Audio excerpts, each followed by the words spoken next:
enemies had been killed, to her knowledge, by multiple foes and taken by surprise, but still he survived. Between Varan and the death priests, she had been quickly overwhelmed.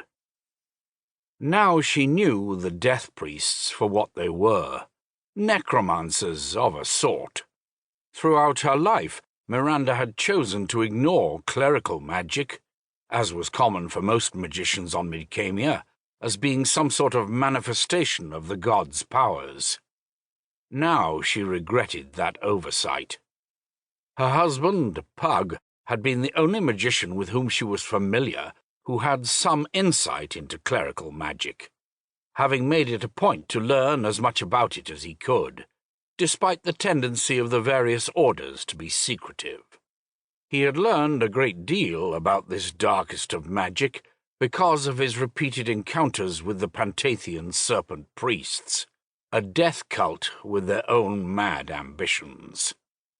He had confronted several attempts on their part to wreak havoc throughout the world.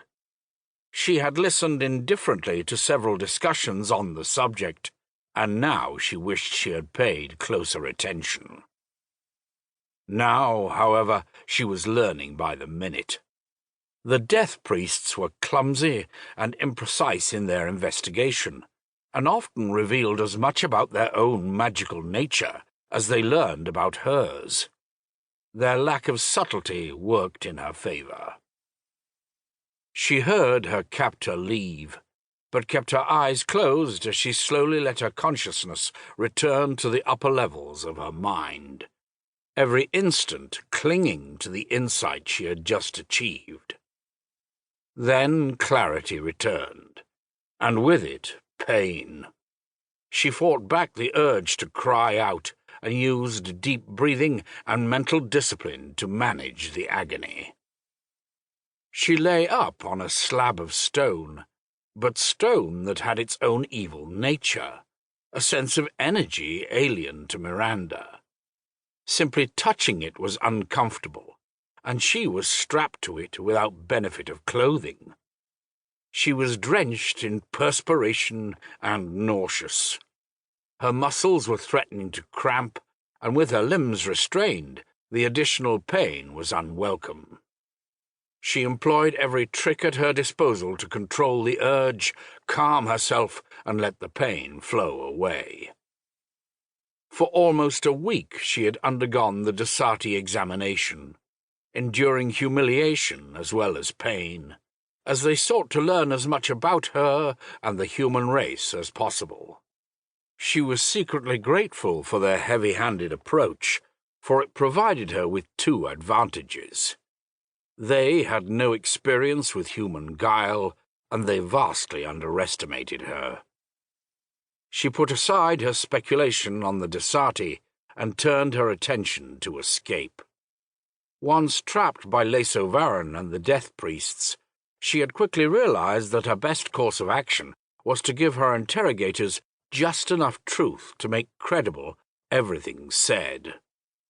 Varan, his malignant consciousness currently inhabiting the body of the Sorani magician Winter Carter, had not appeared since she had been taken, a fact for which she was grateful, as he would have given the Desati a far greater advantage in dealing with her.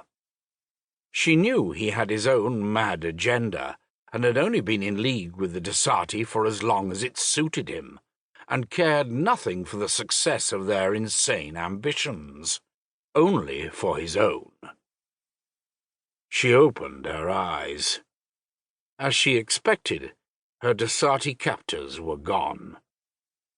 For an instant she had worried that one might have lingered quietly to observe her. Sometimes they spoke to her in a conversational manner, as if chatting with a guest.